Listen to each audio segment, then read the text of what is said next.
이제 2교시입니다. 이어서 제가 너무 길게 리더의 출현에 대해서 시간을 많이 할애했습니다. 그래서 개인의 이제 어떤 리더로서의 그 출현된 그 리더십에 대해서 특징들을 살펴봤고요.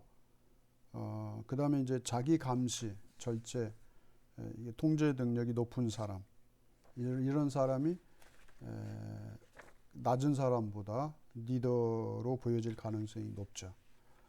그 다음에 지능이 높은 사람, 너무나 당연하죠. 지식과 경험이 풍부한 사람이 리더일 가능성이 높은 것입니다.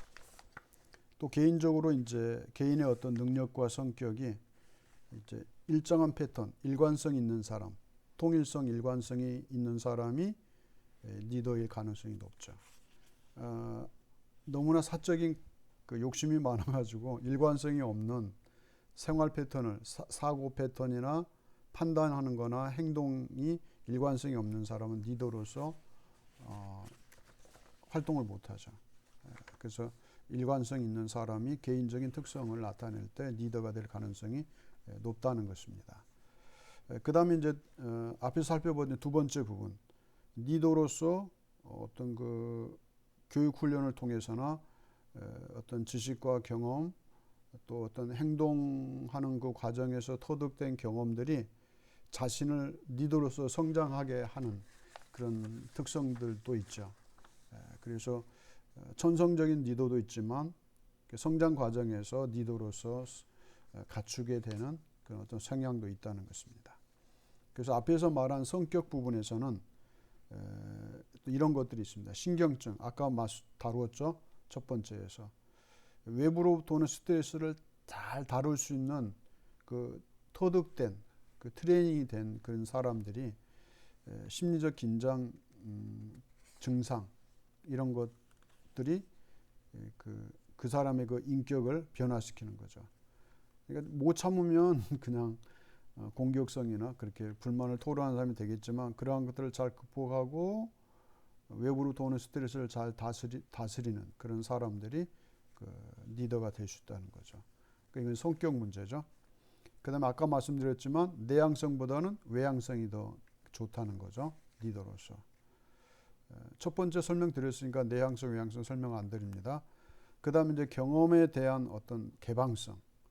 너무나 잘 겪었어요. 그러니까 겪어본 일이 많으니까 처음에는 화를 냈다가도 이제 덤덤해요. 왜냐하면 이게 담력이 생긴 거예요. 이런 것도 이제 개방성이 있을 수 있죠. 늘 이 개방성 있는 사람은 포용적이고 수용적이에요. 허허 웃고 말죠. 그렇지. 또 발생했네. 저 친구 또 얼마나 속상하게 할까 많은 사람들을 아니야 저러다가 이제 때가 되면 후회하겠지 이렇게 넘어가요. 만만디가 되는 거죠. 그 다음에 호감성. 다른 사람들이 호감을 갖는 성향을 가져야 되겠죠. 그 성격. 성실성. 아까 말씀드렸죠. 그 다음에 이제 자기 감시. 스스로 자기를 통제하고 관리하는 그런 성향을 지닌 사람들이 있어요. 욕심이 과한데 그걸 잘 조율해요. 낮춰. 눈치 봐서. 욕심이 많으면 막 차지하려고 하는데 이렇게 하려다 하다가도 이렇게 썩 뒤로 물러나죠. 이 정도만 내가 차지해야지. 다른 사람도 나눠 가져야지. 이런 여유가 생기는 거죠. 이것도 자기 통제를 잘하는 거죠. 그 다음에 이제 욕구 문제. 성격은 그렇게 살고 욕구 문제가 있는데 이게 권력 욕구가 있어요. 권력을 딱 잡아서 다른 사람들이 자기가 원하는 대로 이렇게 끌고 가려는 이게 정치력이 이런 게 있죠. 정치력. 집안에서 정치 수단이 뛰어난 사람은 맨날 당하죠. 정치 수단이 뛰어나면 나중에 보면 다 차지하고 있어요. 모든 걸 다 쥐고 쥐 흔들고. 그러니까 간단해요. 집안의 곳간의 열쇠를 누가 많이 갖고 있느냐. 그 정치적으로 수완이 좋아서 욕먹지 않고 잘 장악한 사람이 있어요. 그 맏며느리가 이 정치력이 있어서 다 곳간 열쇠 가지고 근데 고생대로 해 열심히 일하고 근데 가정은 평안하죠. 그런 권력이 있어요. 그러니까 리더는 그래야 돼요. 실은 리더가 그럼 평안하죠. 자기는 안 하고 이렇게 권력만 주려고요. 천만의 그 설득이 좀 없는 행동이죠. 근데 또 욕구 중에 성취 욕구가 있어요. 어떤 일을 딱 시작하면 그거를 성취해야만 직성이 풀리잖아요. 그런 데 있어서 잘 극복하는 사람이 있어요. 그리고 어려운 일을 당해도 극복할 뿐만 아니라 뭐라 그럴까요? 그 현실성 있는, 그래서 어떤 조직력도 있고 설득력도 있고 그 구성원들이 이렇게 다 협력할 수 있도록 이렇게 어떤 욕구를 실현 가능하도록 이끌어가는 그런 성취 욕구가 강한 사람이 있습니다. 근데 개인적 성취 욕구만 추구하는 사람은 리더가 될 수 없죠. 자기 자신만 생각하니까. 그러니까 외향성인 사람에서 모두를 함께 잘 살게 하고 평화롭게 하고 또 그런 친목만 아니라 어떤 일도 할 수 있는, 좋은 일도 봉사활동도 할 수 있는 그런 일들을 추구하고 이끌어가는 사람이 리더가 돼야 됩니다. 그렇지 않으면 이제 어떻게 되냐면요. 제가 오늘 이제 흉보는 일이라 다 이렇게 발가벗기지는 않고요. 일정 부분만 얘기한다면 친목을 하면은 구성원들이 그 친목하는 그 단체에 오게 되죠. 근데 1차 때는 공금으로 써야 되는데 2차, 3차 갈 때도 공금 쓰면 안 되죠. 참여하지 못한 사람이 혜택을 못 받잖아요. 그러니까 점점 떨어지는 거예요. 회비도 떨어지고. 그런데 1차만 공금, 2차, 3차는 개별로 돈 쓰라.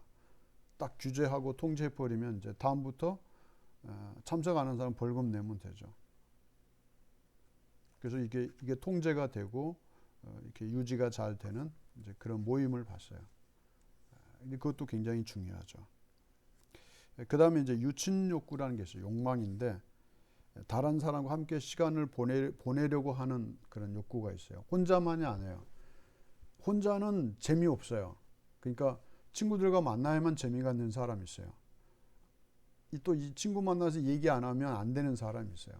그래서 이게 유친이에요. 유친. 아주 친하게 지내려는 그런 게 있어요. 또 우호적인 사회적 관계 유지하려는 그런 욕구도 있어요. 이게 굉장히 중요하죠. 이런 사람이 리더가 돼야 돼요.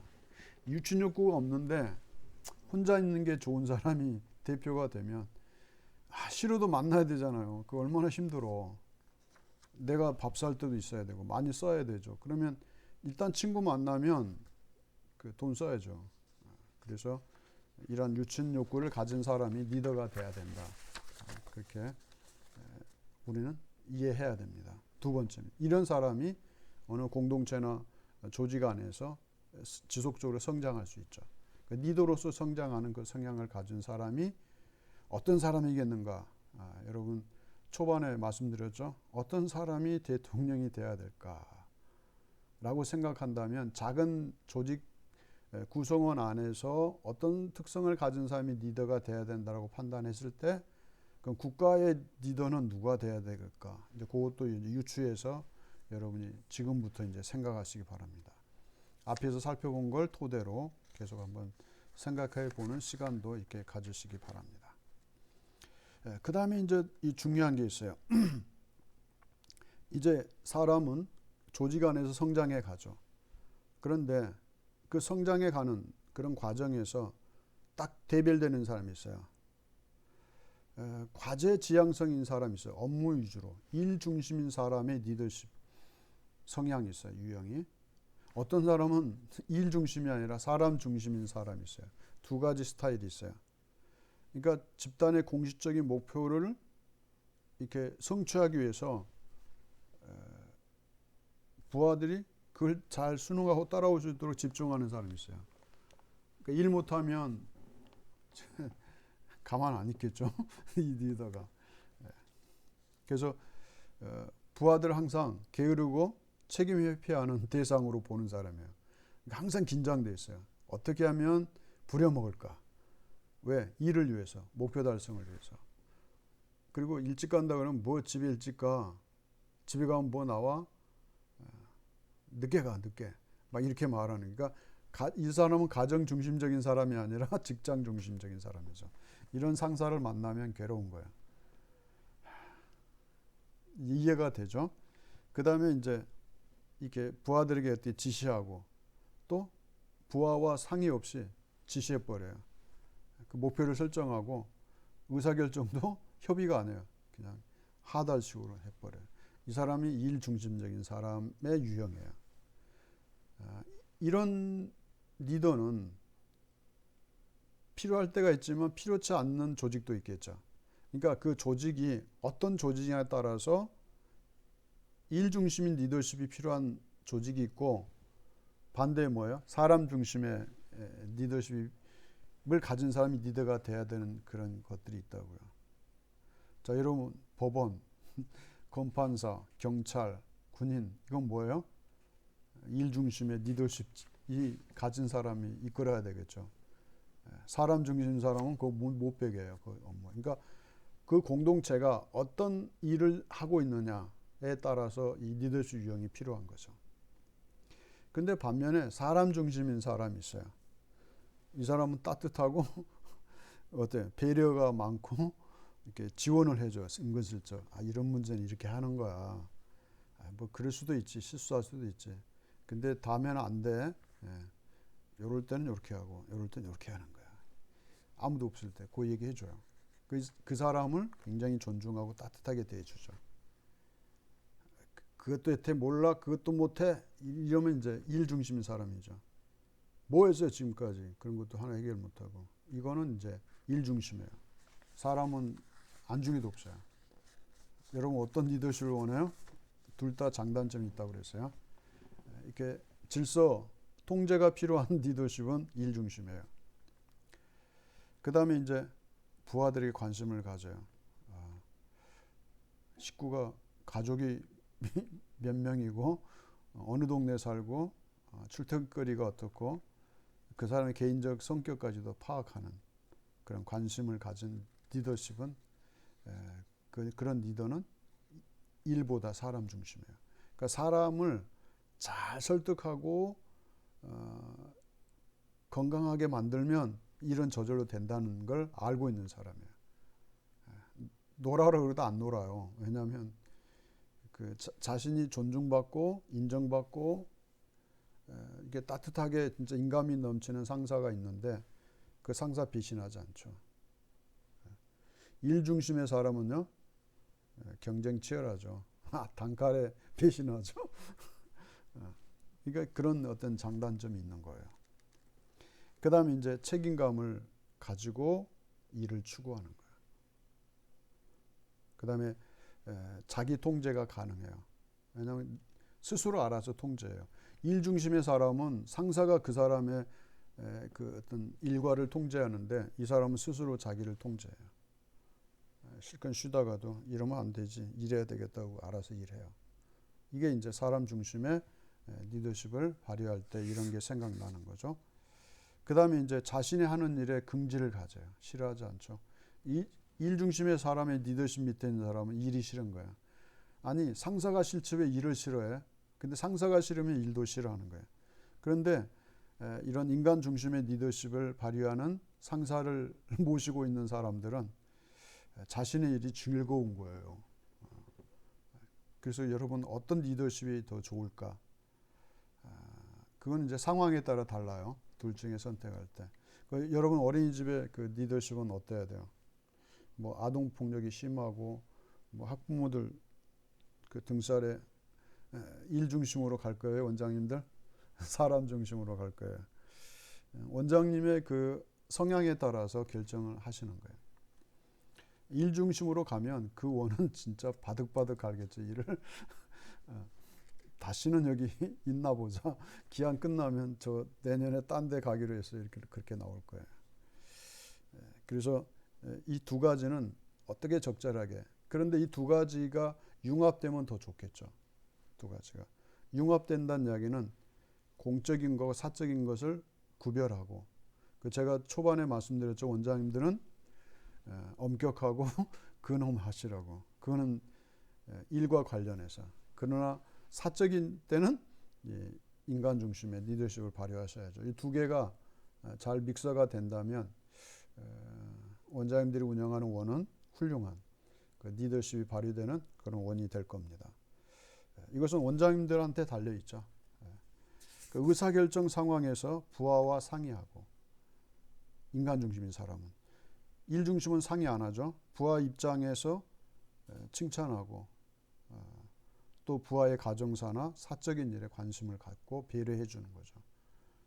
그 무시하지 않고 또 그 어떤 일을 위임하는 그런 리더십. 무시하지 않고 위임하죠. 맡기고. 틀렸더라도 그냥 맡기는 거예요.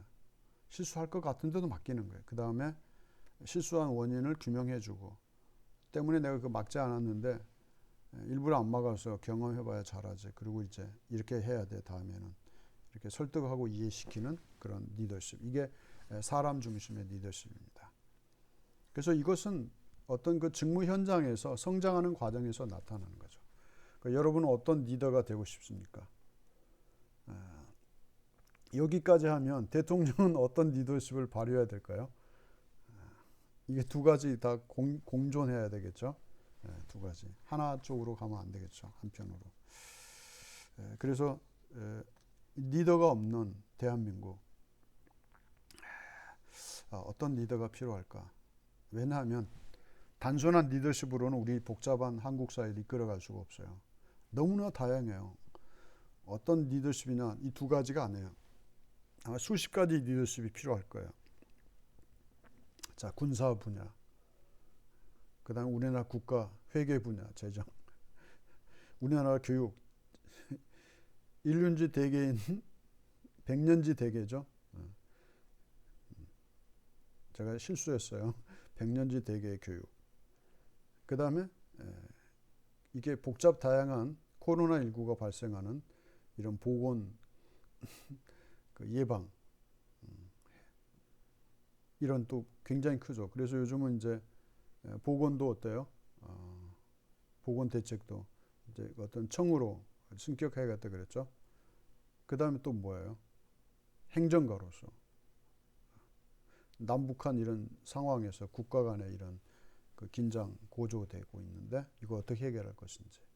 그러니까 그 분야마다 이제 이 두 가지 잣대의 리더십만 필요한 게 아니라 국가의 원수하면 국가 원수의 리더십은 이게 논문거리예요. 그래서 정치, 경제, 사회, 문화, 교육 이 다양한 부분을 믹스한 융합적인 논문이 나올까요? 불가능하죠. 만약에 여러분 동생이나 자녀들이 있다면 도전케 해볼 가치가 있죠. 그래서 리더십도 이렇게 단순한 과거의 학자들의 리더십이 아니라 현대사의 복잡 다양한 융복합 사회에 필요한 리더십은 어떤 것이 있을까? 이것은 새로운 연구 분야의 하나입니다. 제가 이제 대통령의 리더십을 초반에 말씀드렸는데 이제 더 구체화시킨 겁니다. 결론에 가서는 여러분 또 한번 논하도록 하겠습니다. 3교시에서. 이제 세 번째, 그 리더와 환경의 상호작용. 리더와 환경의 상호작용. 상황적 그 호의성이라고 해서 상황의 어떤 상황에서 그 호의적인 그 리더십을 발휘하는 그 리더십 스타일이 그 상황에 맞는 그 호의성을 나타내는 리더십이 있다는 거죠. 그래야 상호작용이 되는 거예요. 어떤 상황에 화를 내야 되는데 화도 못 내면 안 되죠. 어떤 상황에서 화가 나지만 인내심을 가지고 호의적인 그런 인품을 나타내야 돼요. 그래도 분노도 필요하지만 호의적도 필요한 거죠. 그래서 리더십 스타일이나 리더십 교육할 때 그 특정한 상황에 맞는 어떤 효과적인 리더십을 설명해야 되고 또 그 리더십 교육 과정에서도 리더십 스타일의 그 다양성, 그 변화 다양성에 대해서도 우리는 가르치고 교육해야 됩니다. 그래서 여기에서는 이제 어떤 과업 구조와 어떤 그 과제나 과업이 있을 때 목표를 분명히 제시하지만 문제를 해결하는 방식이 정해져 있어야 돼요. 그래서 과업 구조화죠. 과업이라는 얘기는 문제를 해결하는 방식까지 포함된 그런 구조화가 이루어지는 그 리더십에 관련된 그 교육이 필요해요. 이런 또 상호작용이 이루어져야 돼요. 그다음 두 번째는 리더의 어떤 지위, 권한이 주어져야 돼요. 리더가 가진 권한이나 지위가 권한이 높을수록 호의적인 상황임을 나타내고 있죠. 그래서 리더의 지위가 그 권한이 높을수록 그죠? 호의적인 그런 상황이죠. 그래서 여러분 조금은 어려운 말이지만 호의적인 인품을 가진 사람이 그 사람에게 권위가 더 주어져요. 권한도 주어지고. 그냥 걸핏하면 그냥 화내고 막 이런 사람은 안 되죠. 리더가 될 수 없죠. 그러니까 그릇이 크고 넓고 포용적인 사람, 이런 사람에게 주어지는 거죠. 그 다음에 이제 세 번째는 상사와 부하의 관계에서 주어지는 건데, 부하들이 자신의 상사를 좋아할수록 호의적인 상황이 분위기가 조성되는 거죠. 호의적인 상황. 그래서 이 상호작용, 리더와 개인과 그 환경 간의 상호작용에서 이루어지는 것은 호의적인 이런 그 상황에 맞는 호의적인 분위기가 조성되는 거예요. 그래야 리더십이 발휘될 수 있는 거죠. 두 번째는 이제 그 조직의 분위기. 이것도 마찬가지죠. 분위기는 리더의 행동의 그 효과성이라는 것은 리더와 부하의 관계에서 이루어지는 거예요. 그러니까 리더와 그 부하 구성원들의 관계가 어떠냐에 따라서 거기에 의존되는 것이 바로 그 상황 리더십이죠. 상황 리더십. 그래서 리더의 행동은 효과를 발휘하려면 부하와 그 리더와의 그 관계에서 상호작용이 호의적이어야 된다, 그 이야기입니다. 그 다음에 이제 그 최선의 리더십 유형이나 보편적 리더십 유형은 존재할까 안 할까요? 기대할 수 없죠. 인간사는 기대 못해요. 어떤 게 좋은지. 상황에 따라서 가장 효과적인 리더십 행동 유형만 있을 뿐이에요. 아까 말씀드렸죠. 현대사회는 너무 복잡해요. 그 융복합적인 다양한 상황에서 적합한 리더십은 그때그때 다르죠. 상황에 따라서. 또 분야에 따라서 다른 거예요. 이게 제일 중요한 건 리더는 환경을 바꿀 수 있고 환경은 리더를 교체할 수 있어요. 필요한 리더십. 그러니까 리더는 연구할 수 없죠. 그 상황에 따라 리더는 교체되고 또 리더는 그 환경을 개선하죠. 그러니까 이게 서로 쌍용과 마찬가지죠. 오늘날 마찬가지죠. 어떤 때는 어떤 유형의 대통령이 필요했고 어떤 때는 어떤 유형의 대통령이 필요한지 그게 달라요. 그래서 대통령은 이런 사람이야. 요즘 시대는 그 어울리질 않죠. 왜냐? 요즘 너무 복잡하잖아요. 눈 한번 감았다 뜨면 세상이 바뀌는데요. 다양한 거죠. 그래서 그 복잡 다양한 그 사회 변화 속에서 리더십 유형도 복잡하게 다양하게 달라진다는 것이죠. 요즘 우리가 사는 시대가 너무나도 급변하는 사회적 변동에 의해서 그 사회적 변동에 적응하기 바쁘죠. 우리나라 그 한 세대에 살고 있는 사람이 중첩되어 있죠. 다양한 그 성격을 가지고 있는 시대적 그 변동에 적응하기 어려운 그런 상황입니다.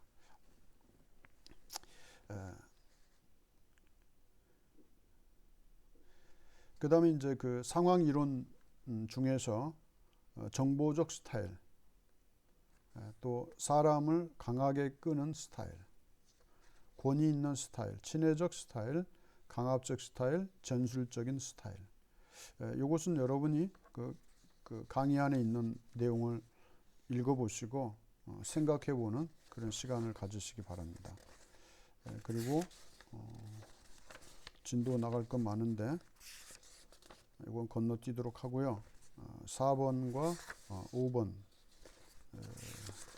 3교시 때 또 이렇게 뵙도록 하겠습니다. 4번은 구체적인 리더십 유형이 있고 문화적 차이를 지닌 그 리더십이 있습니다. 그래서 시간이 다 안 되면 건너뛰는 것도 있을 거고요. 시간이 되면 가능하면 다 해드리도록 그렇게 하겠습니다. 2교시 여기까지 하고요. 여러분 이제 학기말 때는 학기말 고사 있고요. 그다음 학기 과제물이 있습니다. 매주 내는 과제물 말고 하나가 더 있다는 거 아시고, 지금 댓글 달지 않으셨으면 모든 강의에 댓글 다시기 바랍니다. 그리고 재택 수업 그 과제는 종강하고 한 주 여유 드립니다. 성적 처리 때문에. 그 개별로 매주 그 짤막짤막하는 그 과제를 내셔야 출석으로 인정이 됩니다. 불편해도 이렇게 협조해 주시고, 코로나19 새로운 세상을 겪고 있는 여러분 힘내시고요. 건강한 리더십, 호의적이고 존경받는 리더십을 발휘하는 여러분의 삶이 오늘 이 시간 이후로 시작되시길 기대하면서 3교시에 뵙겠습니다.